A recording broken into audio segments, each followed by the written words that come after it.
दोस्तों, एक बार पहाड़ों के बीच बसे एक छोटे से गांव में प्रिया नाम की एक महिला रहती थी। प्रिया ने अपने जीवन में बहुत दुखों का अनुभव किया था। उसने कम उम्र में अपने माता पिता को खो दिया था और एक ऐसे व्यक्ति से शादी कर ली थी जो उससे प्यार।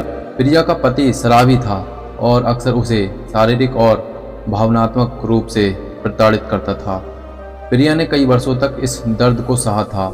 एक दिन वह इसे सहन नहीं कर सकी और उसने यह फैसला किया कि वह उस दुख से मुक्त होना चाहती है जिसने इतने लंबे समय तक उसके जीवन को त्रस्त कर रखा था।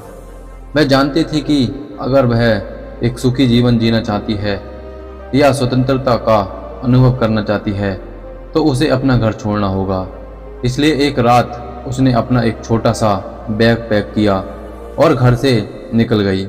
प्रिया ने अपने गहने भी रख लिए थे जिन्हें बेचकर वह अपने सफ़र में आगे बढ़ सकती थी। जब वह सुनसान सड़क पर चल रही थी तो उसे राहत का एहसास हुआ। लंबे समय में पहली बार उसे लगा कि उसका अपने जीवन पर नियंत्रण है। प्रिया को नहीं पता था कि वह कहाँ जा रही है, लेकिन वह जानती थी कि उसे आगे बढ़ते रहना है।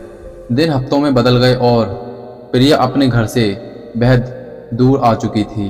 उसे रास्ते में कई बाधाओं का सामना करना पड़ा, लेकिन वह आगे बढ़ती गई। उसने उस जीवन को पीछे छोड़ दिया था जिसने उसे इतना दर्द दिया था और उसने कभी पीछे मुड़कर नहीं देखने का निश्चय किया था। चलते चलते प्रिया की मुलाकात एक वृद्ध ऋषि से हुई जो नदी के किनारे एक छोटी सी झोंपड़ी में रहते थे। प्रिया ने ऋषि से पूछा कि क्या वह उस दुख से मुक्ति पाने में उसकी मदद कर सकते हैं जिसने उसके जीवन को बर्बाद कर दिया था। ऋषि ने प्रिया को देखा और कहा, बच्ची, दुख से मुक्ति अपने आप बाहर नहीं मिल सकती।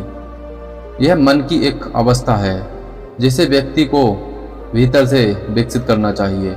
आपको अतीत को छोड़ना और वर्तमान क्षण में जीना सीखना चाहिए, तभी आप सच्ची स्वतंत्रता का अनुभव कर पाओगे।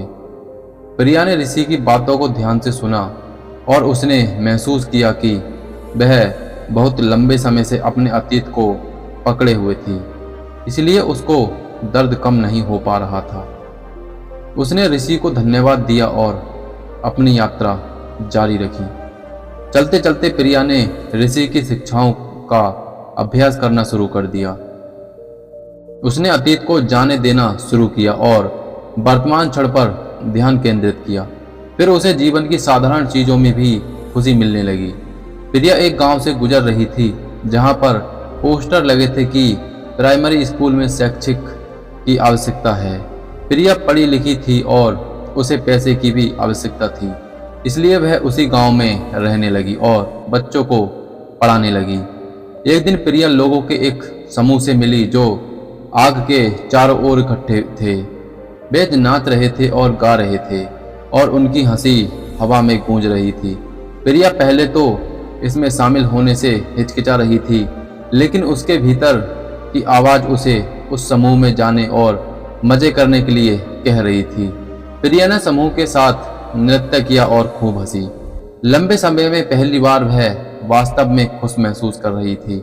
उसने महसूस किया कि खुशी कोई ऐसी चीज़ नहीं है जो खुद के बाहर पाई जा सकती है, बल्कि मन की एक अवस्था है जिसे व्यक्ति को भीतर से विकसित करना होता है। प्रिया को अब दुख से मुक्ति मिल गई थी। अब वह बच्चों को पढ़ाती और अपने अनुभव का उपयोग दूसरों को खुशी का रास्ता खोजने में मदद करने के लिए करती थी।